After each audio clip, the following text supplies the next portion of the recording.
Welcome to Our Plant Stories, and the star of this offshoot episode is a chair, which will soon be appearing on the Plant Heritage Missing Collector Garden at the RHS Chelsea Flower Show. There's a huge list of people we'd love to invite to sit in the chair. I think the King, it would be amazing. Judi Dench, absolutely fantastic. David Attenborough, I can't wait to find out who does. To record this episode, I visited an orchard where there's a unique collaboration going on with the trees that is having extraordinary results, certainly creating works of art. It's not just kind of growing chairs. The idea is essentially developing a kind of outdoor factory where we can grow trees into useful objects. It was on a cold day in January that I met Alice and Gavin Munro and their dog, Doris, in their chair orchard.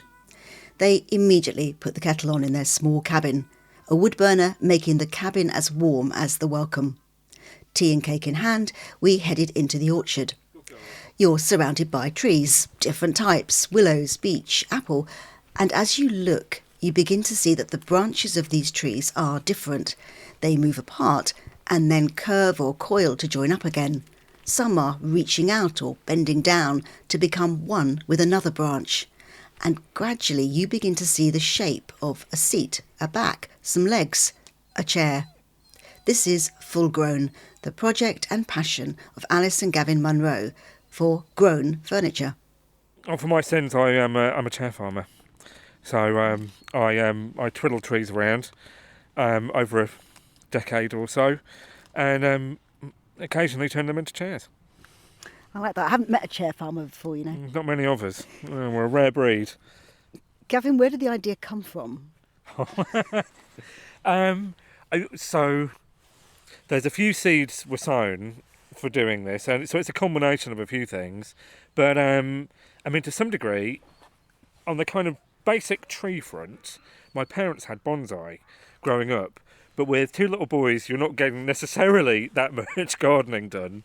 So one of them had kind of overgrown, and it was on this kind of shelf, and I remember looking up at it, and the silhouette was like a throne. It was one of these kind of like, oh, that's cool. You know, some things stick, don't they? And then I had quite a lot of time to think about it, because I was in and out of hospital quite a lot as a child. So, yeah, I had a lot of my childhood kind of like, you know, in the hospital bed, seeing all the people doing their thing, going, oh my God, they're so cool. And looking out the window, and obviously, you know, around the children's ward, there's bird feeders everywhere. Do you know what I mean? So this kind of like nature and people at the same time was a real kind of really stuck in my head. And then combined with a kind of art and design education, looking into materials, and I suppose it kind of really came together. There was a magazine, I can't remember, it's like Eco Design magazine. This is before the internet and what have you. And they did some article on, oh, wouldn't it be cool if you could grow useful objects or something? But yeah, and then the final thing that kind of made me go, right, we've got to do this, was I was on the beach, and there was driftwood all lined up in a really beautiful way that made me think, oh, I could just... There was one big chunk and then lots of little ones in a row next to it, and I thought, oh, I could stick those together, doing that kind of marquetry thing where you cut out the shape, and then in the process of making that, I remembered all of these other things, and it was like, oh, maybe it's actually... I mean, at that moment, I thought it would be easier to grow a little table or a stool rather than stick it together with like driftwood. But yes. This is Doris, by the way. Yes, this is Doris in the background. Doris. Very beautiful hound. You're gorgeous. With I know. a lot to say. At this point, I think it is only right to introduce Doris. So my apologies for Doris whining. The naughty girl has learnt to escape from the chair orchard. Little springboard from the compost heap. So we've got to keep her on a lead quite close to us until we can fence that bit off. She's a crazy mix. She's a rescue and so different to our last dog. We've done a DNA test. She's 57% Saluki, 37% Greyhound, 4% whippet, 2% deerhound, 100% goblin. Very She's sweet. very lovely, though. She's very beautiful. Very beautiful and very naughty and very busy. So how do you encourage a tree to grow into a chair? It may help you to look at the website ourplantstories.com, where I have posted lots of photos from my visit. The other thing that may help, and please trust me on this, is that if you were to do a headstand in the orchard, then the trees would look much more like chairs, because the trunk grows and then Gavin begins to shape it, grafting branches together to make a back, a seat, and legs. Because when we started down at the far end of the farm down there, we had like a leg for each, a tree for each of the legs, because that makes sense. You know, you want to see this sort of chair growing, but what happens was that all the branches are then competing for light. So they all come up. So there's this point where you cross over where the seat is and where the back is, and you're kind of like forcing competition where it shouldn't be. So that means that there's one branch always going to become dominant, one loses off, and then two are doing something else. So this is another one of those kind of moments of like going, oh my god, how are we going to do this? And I can't remember who it was that had the idea of like turning it upside down. I think it's a friend of ours, and it was like a Light bulb moment. light bulb moment. So the thing is, you come in from the bottom, Yep. and you come into the chair back, and so you're going from one trunk to 2 to 4, and then then your 4 legs. So this way you're kind of coming up. There is a little bit of crossing over, but then almost immediately afterwards you're then spreading out. So it's more like the shape of a tree. Apparently there's some kind of phrase where it takes at least 7 generations to get a new design. Well, if you're trying to come up with something, and we're on kind of 2 or 3. Okay, so it's as you say, it takes time. I mean, at one point I thought I could grow a chest of drawers, and and what have you. And Alice was like, no, stop thinking about that. Don't do it. Come on, Doz, we're not doing that today. So this is the row that we started chairs on back in 2012. And the idea was kind of like picking up where the Shakers and William Morris left off. But I now see why they had the problems that they had. How many trees have you got in the orchard? So there's nearly 1,000 trees in the orchard. And at one point we had like 300 pieces growing. But a lot of those were this kind of second generation that didn't quite work right. They were good for the trees, not necessarily so good for becoming chairs. So now we're down to kind of a handful while we try and figure it out and start again. So as we go around, we'll see some of the new ones that are starting. Because quite often, sometimes we realise that trees might not want to grow into a chair. And Really? so they become something else. You know what I mean? So keeping track of the inventory is its own special bit of fun. The analogy doesn't work quite, but it's a bit like national curriculum versus Steiner. You're all going to be chairs. If you don't fancy being a chair, darling, don't worry. You can just be a table. You just do what you want, sort of thing. So that's So hence you can see that after 2014, everything is a little bit more. Oh yes, you really can. And random, yes. and actually looking at the tree and seeing what shape the tree is going in, rather than we want you to do this. It's more what shape are you offering us, and what can we work on from that. Really. Have any of them decided to be a chest of drawers yet? Not yet. No. Just checking. Yes. Should we go that way around? Yeah, I think that's a good idea. And then This does feel different though. This feels much less like a kind of, as you said, all in lines. This feels much more like they're doing their thing. So to some degree, shaping a tree into a chair, we're trying to be a very kind of quiet storm. All the reactions, the things that we're doing are what happens either in a storm or or under the pressure of prevailing wind. So everything that we've done that's worked has been a kind of observing that, copying it, and then, because to some degree, not to some degree, you can't force a tree to become a chair, but but you can say, oh, we will look after you. We will try and make sure that you've got birds nesting nearby that will come and eat any pests. We will make sure that we will mulch around your base so we won't squash the soil, and when we do want to put a bend in, we'll be very careful about it. We'll be subtle, and the idea is kind of about collaboration rather than dominating, if you see what I mean. So tell me about the harvesting process. What's the process once you've grown a tree? You think, yep, this is it. Mm-hmm. What then happens next? Well, actually, this is the easy bit.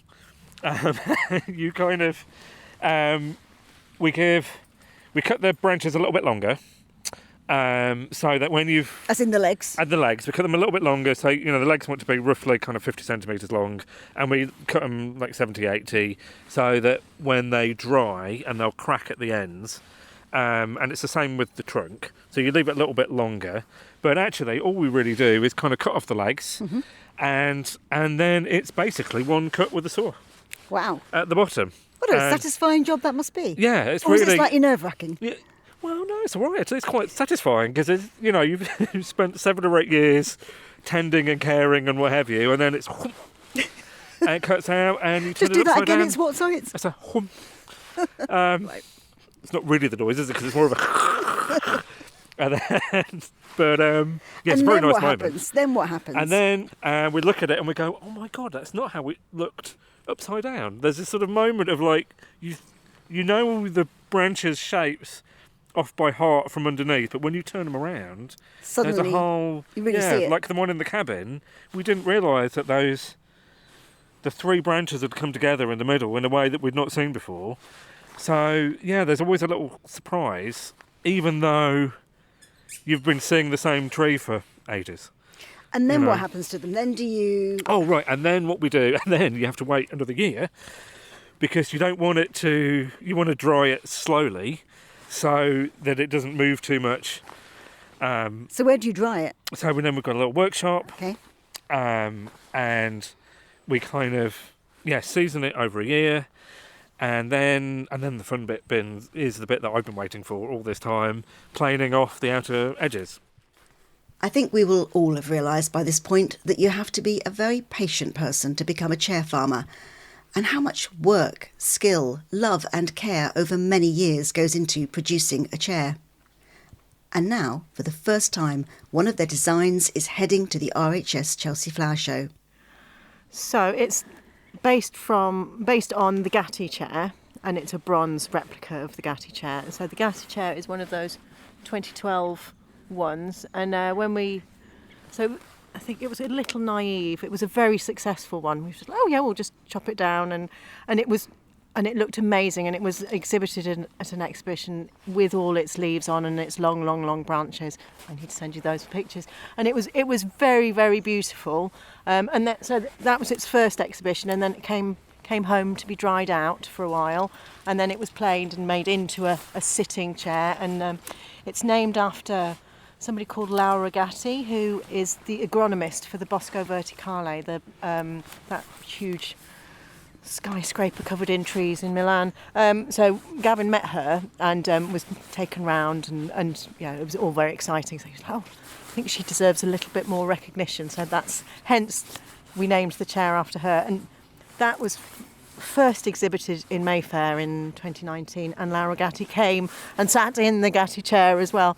So that's been our sort of showpiece chair for quite a long time. We've sold it now to a private collector, but it's really beautiful, really comfortable, looks good, looks closer to Gavin's vision. And then we've been talking about we've been talking about making replicas for a long time, and so we've been thinking 3D printing little ones, which is really difficult. 3D printer doesn't like it. But then we did bite the bullet, and so with the gallery and London Bronze made this beautiful bronze chair. So I'm very excited about that being on display. That will be very, very good. Excited about that. And did the designers just phone you up? How did it happen? They'd been thinking they wanted a chair that, it provides a focal point. And I think Sally was just Googling weird chairs or something, and then up we popped. So she sent a little message, and I was like, I wanted to be in Chelsea for a long time. Yes, let's do it. I was very excited, and yes, let's do it. So yes, it's a big ambition realised. Who would you most like to sit in the chair at Chelsea? There's a long list. There's a long list. I mean, the King, that would be great, wouldn't it? But yeah, there's so many exciting people that go, and we're very keen on Judi Dench, and but there's a huge list of people we'd like to invite along just to come and sit in it, because David Attenborough. We've already named chair after him. There's a whole list of people that it would be amazing, and the whole thing of this project is we've basically in our wildest dreams we wouldn't have ever expected to exhibit with Louis Vuitton or go to RHS Chelsea or any of the things we've done. So we might as well dream big, and then we'll see if anything happens. The Planting Design Collective, Sally Ann Rees, William Murray and Kate Campbell have designed the Plant Heritage Missing Collector Garden at Chelsea, where Gavin and Alice's chair will be displayed. I was lucky enough to be with them in London as they got to see the bronze for the first time. Kate thinks we're going the wrong way. Kate, we think we're going the wrong way. We're on our way to the Sarah Myerscough Gallery, where we're going to go and look at the Gatti chair, which is going to be featured in the garden. So Alice and Gavin Munro have created this amazing chair, originally based out of willow, and it has been recast in bronze, and it is currently on display at an exhibition at the gallery, and we are really looking forward to bringing it to the garden. We've been up to see Alice and Gavin in their workshop, and we've actually all sat on the original willow prototype, which was quite terrifying, but it's very sturdy, but we haven't seen the bronze one yet. So just in terms of the skill set for all three of us, we've got really different skill set, but the one skill set all three of us are lacking is a sense of direction. It's just pretty shocking. We are currently wandering around off Oxford Street trying to find a gallery, even armed with 3 sets of Google Maps. I think from the very first mood boards, the whole idea is you guys have got just beautiful. It's going to look brilliant.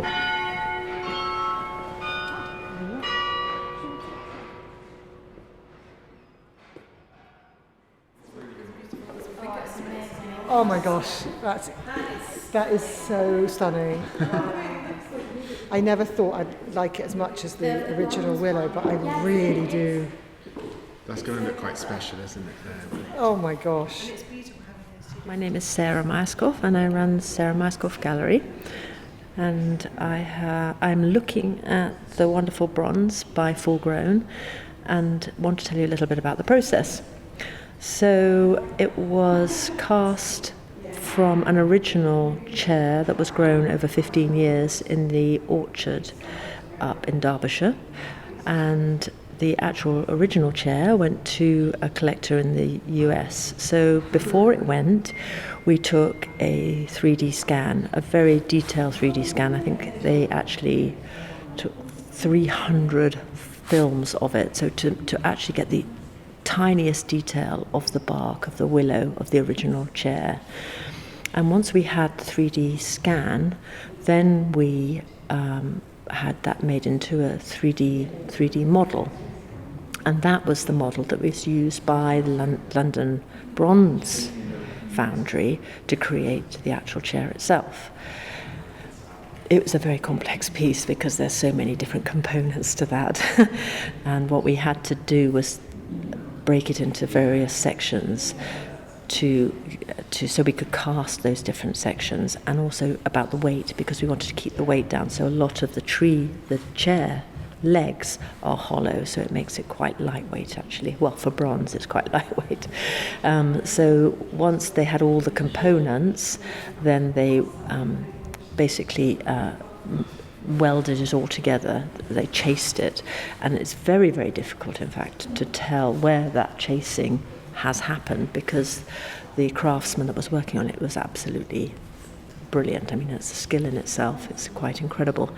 And then after it was all reassembled, which took a long period of time, then we had to choose the bronze patina. So we went for this very dark, beautiful, rich patina with this sort of slight green tinge, trying to replicate the willow as much as possible. And we decided at that point, because when the botanical craftsmen, full grown, when they actually create these chairs, they shave various areas on the willow so that it becomes more comfortable and actually starts to resemble the chair shape. So wherever they shaved off the bark of the willow, we decided that that's where we'd have this kind of high finish bronze. So it's quite reflective. And I think that contrast between the high, that high polished bronze and the lovely matte, natural coloured patina actually looks amazing, because in fact it feels like a real tree. It's very difficult, unless you sort of look at it closely, that you actually see it's completely bronze. And I think it'll attract a lot of attention, I imagine, because people can't actually believe that these chairs are grown over a 15-year period. We're going to be lucky to have a dozen out of those 300 that are kind of usable in some kind of way. And then we've got a whole workshop full of nearly made it. Do you know what I mean? Things that are kind of, you can see where we were going, and it's definitely a chair shape and what have you. But I mean, amazingly, it's been fantastic that they're being considered as art pieces. So museums and galleries. Is it surprising though? I mean, it feels like that to me, because they are just incredible, aren't they? When do you see a chair that's been grown, formed over many, many years? I can see why that, because I've shown people the pictures of your tree, and everyone just looks at it and goes, "Wow, that's so beautiful." Oh, well, that's not really nice to hear. It's lovely.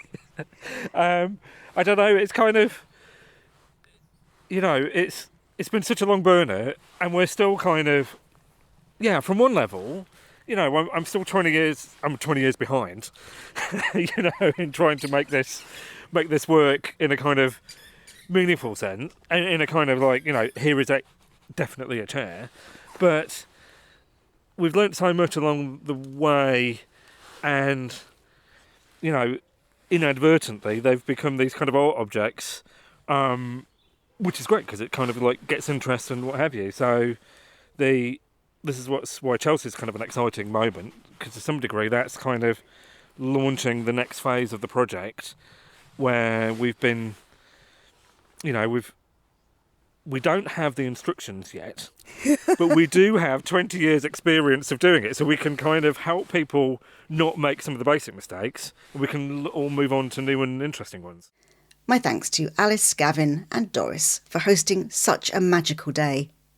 If you want to find out more about the designers, take a listen to episode 1 in this short offshoot series. If you want to learn about national collection holders whose plants will be on the Chelsea Garden, it's episode 2. Our Plant Stories is presented and produced by me, Sally Flatman. And if you want all episodes of the podcast delivered into your inbox on the day I publish them, then just sign up for the newsletter on the website ourplantstories.com. And if you want to support the podcast, you can do so through Buy Me a Coffee. The link is in the show notes and on the website.